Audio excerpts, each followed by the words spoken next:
Gary, there are some significant touchstone, milestone moments that happen in your life, right?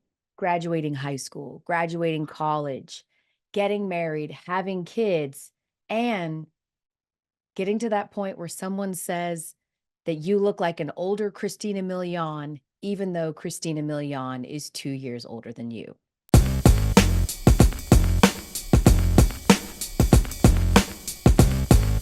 Elle, congratulations on being recognized as a glowing beauty, yet still youthful, Sure. Well, no, but they mature, said I but yeah. mature, but mature. Yeah, they said I looked like an old Christina Milian, but Christina Milian is in fact older than me. So, So I hey, actually who we fighting?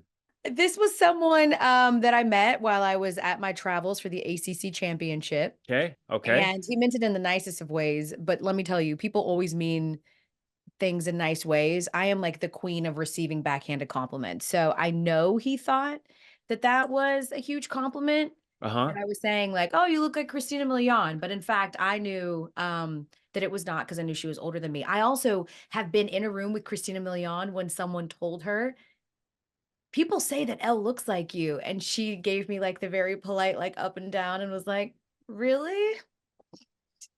Just disgusted. If I Like, ugh.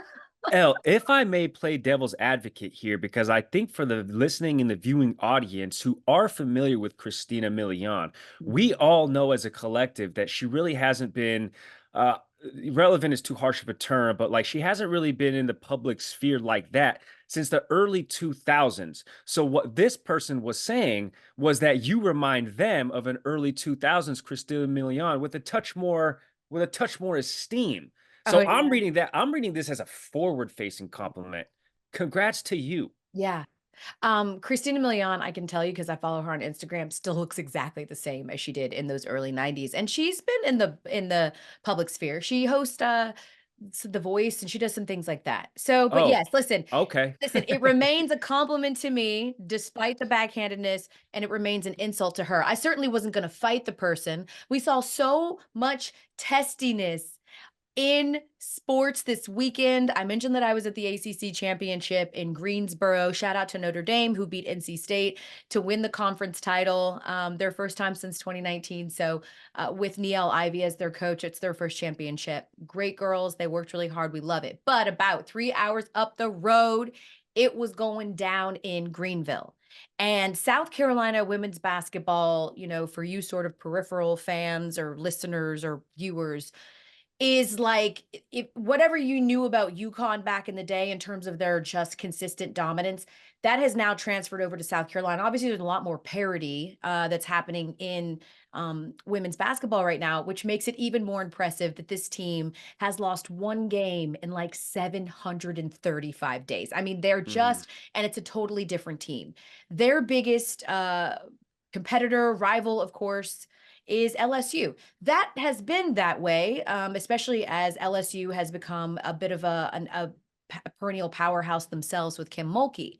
They don't like each other. LSU, of course, the reigning national champ. South Carolina still the favorite to win it all this year, like they were last year, like they were the year before. They don't like each other. It's a good old fashioned SEC rivalry because it just means more, Gary. And it culminated yesterday in the SEC championship game with a bit of a brawl situation. A little So bit.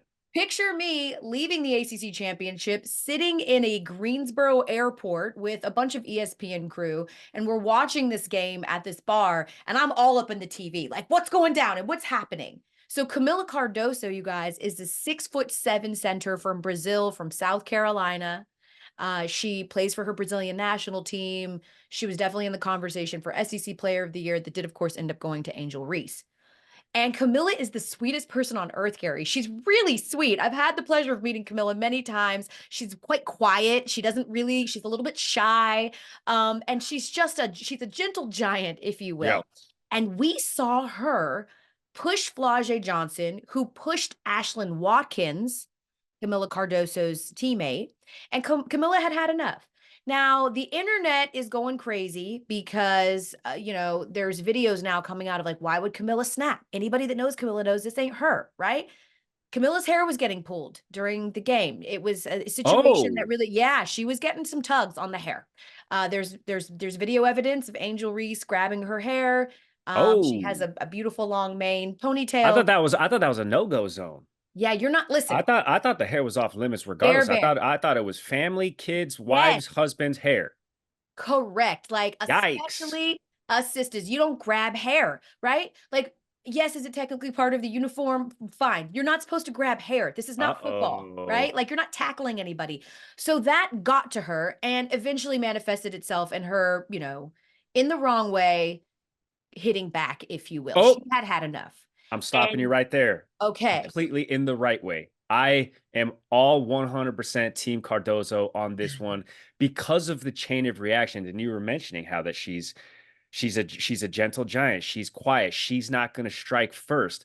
But it did stem from not just Watkins getting pushed, but this was also after Flau'jae Johnson got her cookies taken.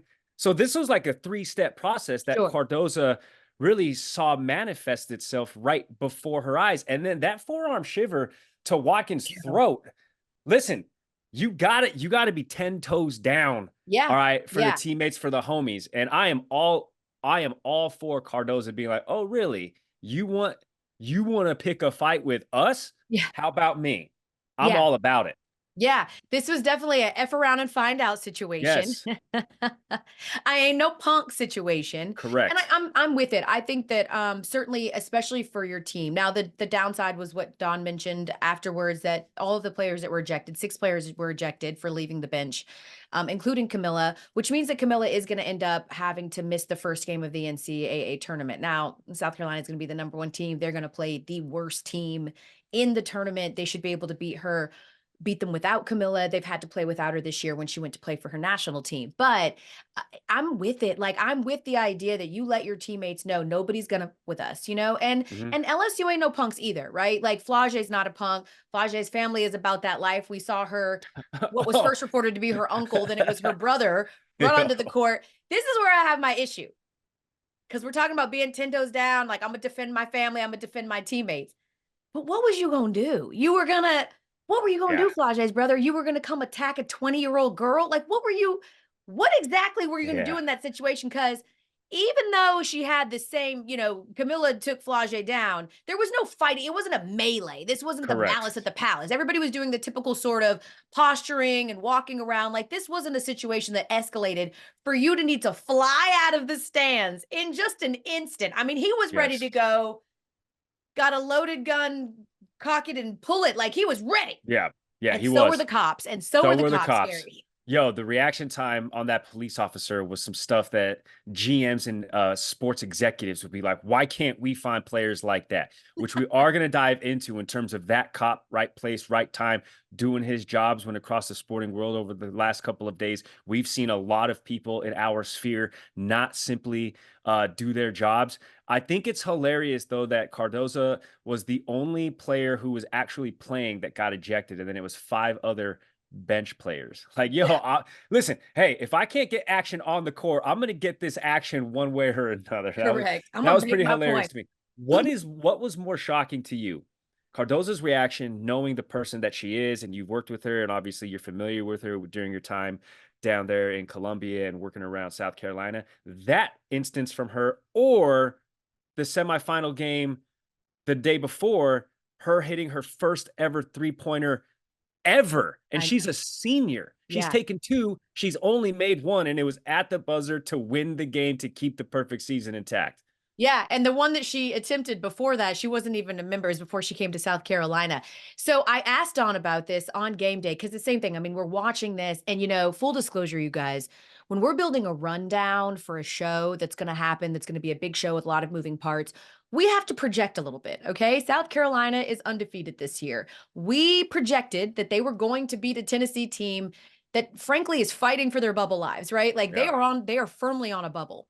And we went ahead and built this show around South Carolina and LSU being in the SEC championship. We had already got it planned that we were going to, reach out and try to talk to Don Staley on the show. Like all of this was already planned. And so when it looked like Tennessee was going to not only pull the upset of the year off, but also blow up our freaking rundown, we've never cheered harder for we were all go Cox. I mean, there were so many go Cox in that meeting room. And when Camilla also during the game too, right? That's so many always just outside the okay, okay. It's the only time you're hearing about Cox at a women's basketball game. Hey, Hey-o. I mean, well, you're already talking about testing this, so I was like, where are we going with this? And so she pulls up and banks that in, and we all go nuts. And the thing is that Andrea Carter, our fantastic colleague, noted right away was Camilla practices these things like Dawn has her bigs practice these at practice, which is why she felt comfortable with her doing it. She doesn't need her to pull it typically, but Dawn explained exactly why. Because I asked her that question. You're 6'7" center that's never made a freaking basket, a 3-point basket, and you ask her to put the SEC championship on the line, and this is what she said. But I have been itching to ask you this. Your team's down by 2. You need some miracle to happen, and you tell your 6'7" center that has never made a 3-pointer in her college career to pull that mofo. How come? Why? I mean, Powell just had a really hard time. Tennessee did a great job on Powell, just covering her up, just making her feel somebody in her space, like for 40 minutes. And I just felt like Camilla would be the logical choice because I knew she would be most open. And the way that we came out of the timeout, she was like deep in the paint. I did tell Camilla, I said, Camilla, I said, Raven, pass it to Camilla at the top. And I said, Camilla, hit Powell. And I'm looking up, I'm like, it's 1.1. There's no time for all of that. They're guarding Powell. And I was like, Camilla, shoot it. Shoot that. Mother, watch your mouth. Yo, and Tennessee was not, I mean, and deservedly so. They have the scouting report. They gave her damn near 20 feet of distance. They had plenty of time to throw a body out there or at least charge and attempt to put a body on her, but they were just like, nah, we good. And then they weren't. I thought you were going to go somewhere else with the AC story because, of course, she played at Tennessee, and I don't know if she was distraught, if she was crying, if she was like, guys, I can't do this show. Y'all going to have to do this one without me. But obviously, Andrea Carter, consummate professional. Yeah, but I mean, she's the Lady Vol, so she was a little bit bummed, but also was like, I don't want to sit here and redo this entire show. I mean, at some point, the professional part of you kicks in and you're like, I want to make this as seamless as possible for television. But going back to the LSU and South Carolina game, I think it was so interesting, sort of the dichotomy of the responses from the coaches, because immediately, right, Dawn went one way with her team's role in the fight, and Kim Mulkey went the total and opposite way. We had peace and trying to calm and quell a situation. We had full accountability. And on the other side, we had, let's put them just inside of a ring and let them go. Listen to both. I just want to apologize to the basketball community. When you're playing in championship games like this, in our league, things get heated. No bad intentions. They just tried, their emotions got so far ahead of them that sometimes these things happen. So I want to apologize for us playing a part in that, because that's not who we are and that's not what we're about.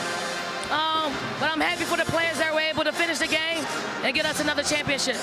No one wants to see that ugliness, but I can tell you this. I wish she would have pushed Angel Reese. Don't push a kid. You 6'8", don't push somebody that little. That was uncalled for, in my opinion. Bruh, Dawn's like, I'm sorry. This is not us. This is not reflective of who we are, and we are so sorry for this. Kim was like, I wanted her to pick on someone bigger so that we could have watched real fireworks. It's an interesting approach. Elle, I love Kim Mulkey's position. Maybe I'm in the minority of this, but we always laud and applaud teams for being the embodiment of a coach, or maybe vice versa. So we have to take that Kim Mulkey sound. And also, trickle it down to what the players are saying. Angel Reese afterwards be like, listen, I'm going to tell you right now, we are not scared of South Carolina. We do not care that they're South Carolina. And in as many words, Kim Mulkey basically said the same thing. And understanding that it was Flau'jae Johnson being the instigator, it was South Carolina who effectively got caught, right? The second man always gets caught. They're the ones who get the flag thrown on them. Obviously, Camila Cardozo coming to her team's defense is what actually was caught, and that's what the benches clearing brawl were. But LSU, we can't pretend like this hasn't been LSU's bravado, their brash identity for the last couple of years under Mulkey, with Angel Reese and Flau'jae Johnson sort of being the centerpieces of that team.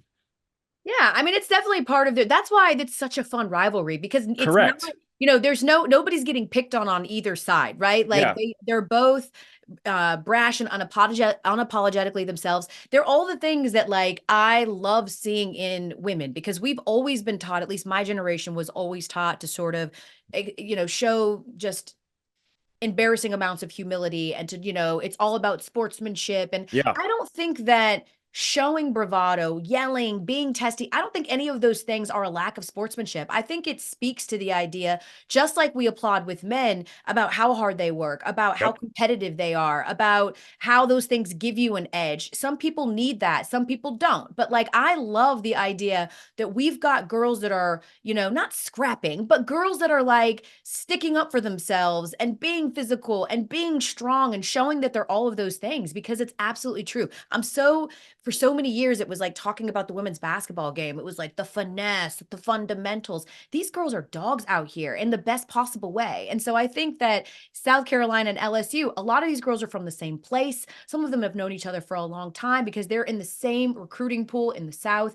And so these things run very deep. Whatever you think just happened yesterday on that court started a long time ago for some of these girls. So I'm super into it. I don't think there's anything wrong with it. I do wonder, though, as we talk about some of the other fights that were going down, how John Shire approaches the Cameron Crazies, because of course Duke and UNC goes down. Yep. And UNC is taunting the Crazies, as you get to do when you beat your bitterest rival on their home court. And the Crazies started throwing drinks at them. How do we feel about that, Gare Bear? Yeah, Just in the interest of wanting to keep player safety top of mind. And obviously this is, we have 2 weeks ago, all right, Shire being like, look at the madness. How are we protecting people? Filipowski getting his knee hurt, and then the trip that he says he didn't know was a trip. Listen, I am all for players and coaches talking cash shit. But when that pot starts calling the kettle black, I think that's what the saying is. I want to hear nothing. Listen, everybody knows that Duke has the reputation of being hated, the vitriol towards the school, towards the student body, the Crazies, the players. They have that badge for a reason. So instead of trying to deflect and run away from it and acting holier than thou, man, I need you to embrace that shit, John Shire. Yeah, your players are throwing stuff on the court. Everybody can see that. So don't be like holier than thou when we're outside of the confines of Cameron Indoor. But when we're in there, it's like, oh, let's turn a blind eye. No, hell no. You get the same treatment at the Dean Dome that you get at Cameron Indoor, and I love it. Now, Kyle Filipowski talking about, oh, he didn't feel the trip. He didn't see the player run a fine. That was such bullshit. Yeah, we're gonna get into that, Gary. We're gonna get into that after the break, because he's definitely tripping. He comes from a long line of, that's crazy. Even though you saw exactly what I did, you didn't see what I did. I don't even know what I did. That is coming up on the Elle Duncan Show, as well as Do Your Freaking Job or Not. Stick around. Welcome back to the Elle Duncan Show with Gary Striewski. That's us. We always like to do our job, and we do it, damn it. We do our job, not always well, but we do it. We show up. We do what we need to do to survive. And some cases, we've seen people, at least this weekend, really do their job to an excellent degree. We have, I don't know if you have like a colloquial term, but like in the Black community, when someone's just like overdoing their job, when they're just like trying too hard at a job that just doesn't feel like they should be trying that hard at, we call them top flight security. Oh, This is just someone that's like, this is from Friday, the movie Friday, where it's just like, got it. just like doing the most. You don't need to be doing all this. You're just like, it's extra. Just Got it. recognize the magnitude of the job and then meet the moment there. Um, but how do we feel about the cop that jumped in with Olympic level accuracy and speed to stop Flage's brother from joining a fracas with a Yes. bunch of young women? Again, this police officer, Greenville's finest, I can only presume, his reaction time, all right, his ability to see, read, react, hop over a literal obstacle, which was the scorer's table, to quickly apprehend what we know now is a family member of the pushed Flau'jae Johnson. So it's just a brother coming to the defense of his sister. Obviously, this guy doesn't have situational awareness. Like, your sister's going to be fine. This is a contained environment. Police officer doesn't know that. All right. Police officer answers the call of duty. He doesn't need any other details other than knowing that guy is not supposed to be on that court. Let me go apprehend him. I'll be cordial. All right. I'll be Yeah. civil about this matter, but not on my watch. Yeah. I love it. This guy was doing his job. This guy could suit up for Bill Belichick any day, except He not doesn't any have day, a job. except not any day in the future, because Bill Belichick doesn't have a job Yeah. to give him. But This if guy he- could meet Bill Belichick at the football fields and they Correct. can run drills in their spare time. he could be, he's a Belichick disciple, is what I'm trying to say. Nice. He did his job, Elle. Yeah, he did his job. All right, that's good. I do have to give a shout out to someone that I think personally did not do their job. That would be the gate attendant. As I was coming home, I'm sorry. I have a rollaway bag and I have a backpack on, and then I literally had the equivalent, Gary, of what was a fanny pack. It's Okay. this big. And he's like, ma'am, I'm going to need you to step aside and I'm going to need you to condense those 2 bags. I'm like, bro, this could technically fit in my pocket. He's just like, ma'am, step aside. So I personally think Top Flight Security, you were doing too much. But I do appreciate that you are a stringent follower of the 2-bag rule. So thank you for that. I hope that you feel better, that you saved lives with your Elle? heroic efforts and work. Elle, I must say, the airport is not a place where you want to try to get away with exceptions. All right, Elle, there are stringent rules in place. I know. Someone got arrested on my plane. Damn. Yeah. For Yeah. what? When we were leaving to go to Greensboro, it's like 6:30 in the morning here in Hartford. And he you can tell he's like really sauced.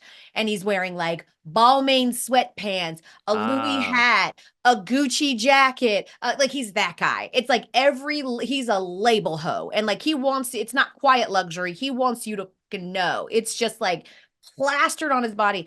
And, they call first class and I start walking to go to the thing. And he's like, oh, first class. Ooh, I see you, Miss First Class. I'm going to see you on the plane. I'm going to see you on the plane. I was like, this guy is so wasted. I thought for sure they would flag him and be like, he's not getting on any plane. What happened, I think, is he flew standby. I think he was sauced from the night before, probably missed his flight, showed up drunk to the airport. And so he started like harassing an older gentleman who was just there with his wife on the plane. He's like sitting in the middle seat between them, like harassing them. Oh. And so, we land in Atlanta and they're like, everybody sit down, they're being more like tense, terse than usual. Yeah. They're like, sir, we are not at the gate. I need everyone to remain seated. Like they really are being chesty with it. And sure enough, as soon as they open that door, 2 state policemen come on the plane and they get him off. And like, he's like, ooh, state policeman. I mean, he's still doing This guy was just at the chuckle hut. He just thought everything was what is also funny is the way you described it. There's the TikTok trend right now that everybody's posting. Actually, it's been on for a while, but like dripped up head to toe, got the Louis V, got the Gucci, got the Balmain, headed to 34J. You know what I'm saying? Going nowhere. I got all this designer, and then everybody in the comments like got there at the same time as first class. Seats are temporary, but the drip is forever. Yeah. So I can literally picture this man There was, right yeah, now. just sitting right in the middle in the back Okay. in Maine economy. Good So stuff. anyway, so those police officers definitely did their job. That man did not need to be on any more flights harassing any more Sure. people. Okay, I feel like someone did not do their job well here. We've Yikes. heard of, people being fired in various ways, especially in the sports sphere. This one was interesting though. Utah State head coach Kayla Ard. Mhm. She went to go do her press conference after her team had just lost. And well, she had this to say when they asked her about rebuilding for the future. And how do you plan to rebuild for next season? I'm not going to be rebuilding. I just coached my last game at Utah State. I spoke with Diana, and they're going in a different direction, and I respect her decision, and I hope they get a really good coach in. I'm assuming that's going to be the last question. Okay, wait a minute. This was amazing. She got fired and she still showed up for her press conference. Like, I Yeah, think that's that's crazy. so. Did she do that because did someone not do their job because they fired her before she barely could leave the court, or did someone not do her Correct. job because they didn't immediately make sure she didn't go up on a podium and represent the team? Because that also feels weird. Sort of all-encompassing, right? And I'm trying to find any little area that I can pick and poke and prod into this story, being like, justice for Kayla Ard. And then I saw Utah State's record this season, 5-25, and I was like, damn, they waited this long? Like, shit. Utah State waited till the Mountain West tournament to fire her, and they got smoked by Boise State. This is a failure at many degrees, Elle, because right, she did get fired right before she took the podium. Bad look for Utah State's athletic director, being like, hey, you're fired, but finish this up. You got to finish your shift if you want to get paid for a full day's work. But then also, Elle, the assembled media was too stunned to speak. Yeah. I mean, and we know the Mountain West tournament and Utah State, they'll have their beat writers following them around. And, you have some other writers that maybe don't follow the team as intensely and intently as their actual home media, but there was not a singular follow-up to the news that she just broke for everybody. Like, y'all, I just got fired. This is one rung above Craig getting fired in Friday on his day off for stealing boxes. 100%. You know what I'm saying? She got fired during her shift, mid-shift. Yeah. That's crazy. Yeah, she really did. I mean, at least, our producer Jackson is right. At least wait until the tarmac like USC did with Lane Kiffin, right? That's Like right. that way it's just like, it's not right before you go and address the media. And then lastly, Gary, this was one of your oh my God. Yeah, your favorite moments of the weekend. Walk us through All right. someone not doing their job. First and foremost, the Houston Rockets have no business, beating the Sacramento Kings right now. The Kings are a good team. The Rockets simply aren't, but they got to win yesterday, but at what cost? All right, their center, Alperon Şengün, tasked with stopping Domantas Sabonis, the walking double-double, who, by the way, he got another double-double, 46th straight double-double this season. Waning minutes in the fourth quarter. Şengün landing awkwardly, all right, on this right knee. And I don't know if we're covering me up with VO or if I'm just describing this, but it looks like he hyperextends his knee. And big man fall hard. All right, he's on the court writhing in pain for minutes to the point and extent that they have to bring out the wheelchair. All right, they're not going to get this guy off on his own accord. This guy's down bad. All right, the arena is hushed with quiet because this guy, that's a knee injury, man. That could be bad. Everybody watching intently, get this man safely off the court. Everybody knows the severity of this injury. Everybody except a member of the Houston Rockets training staff who was like, yo, Alperon, you need a towel? As he's being wheeled out, head sunk low, like the guy's like in tears. It's so sad. And then he just gets a towel to the gut. Head in hands, spread eagle. And this guy, he saw him coming from the opposite baseline and was like, I think this is a good time to toss a towel right into his crotch. And then as soon as he comes into frame, he's like, oh, my bad. Where were you, sir? The last 10 minutes of stoppage when Şengün was just on the court writhing in pain. Maybe he wasn't out there. Maybe he thought we had another Paul Pierce situation and he wanted to cover up his crotch to hide everybody from like the examination of whether it was poo. You know what I No, mean? that's a Like, good call because the Rockets, I think, were in white, so that would have been a stark right? contrast if there was a little bit of dew, if there was a touch of dew on the shorts. So no, that's a good observation. But Elle, that's just two examples, the latter examples of people simply not doing their job. Well done.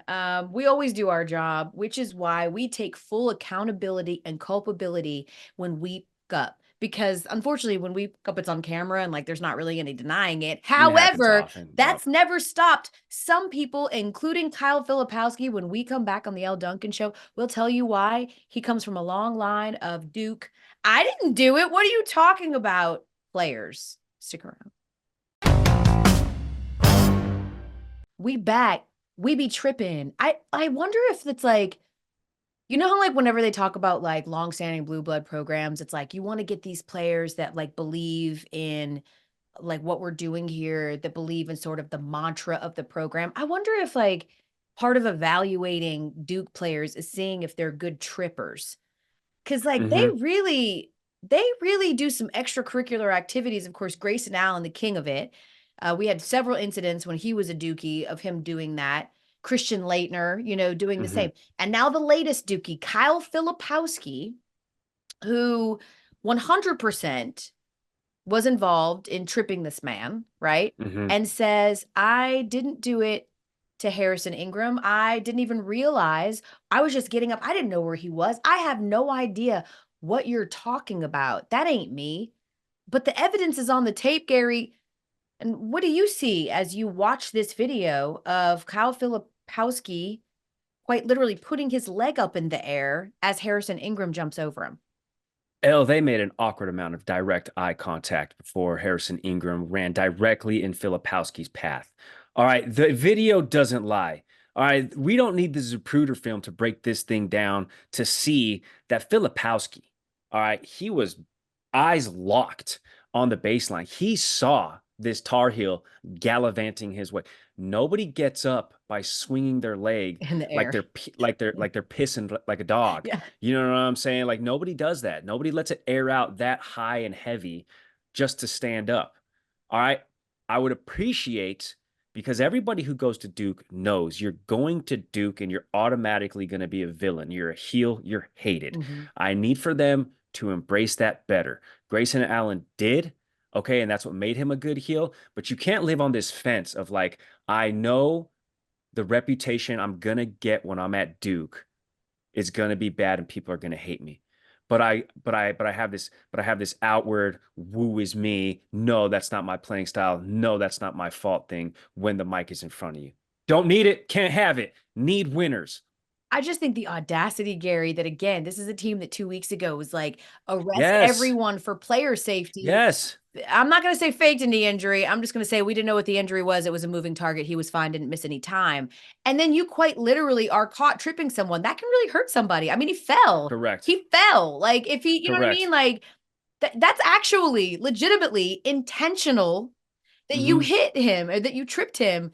And I'm interested to see, you know, at the time it wasn't called a foul or a flagrant or anything like that, but I'm interested to see if the commissioner, Jim Phillips, who was at the ACC tournament for the women yesterday, by the way, so needed maybe a minute to take a look at that. We'll look at that and see if there will be any consequences or repercussions. But he follows in a long line of athletes that tell us one thing, despite what all the evidence is saying to the contrary. And I thought That's about, right. do you remember the 2016 Olympics?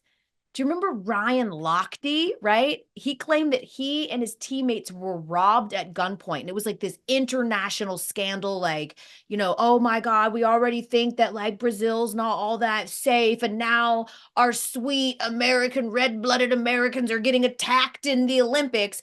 And it turns out he was just like super fucking wasty and they vandalized a gas station bathroom and they were trying to cover for it.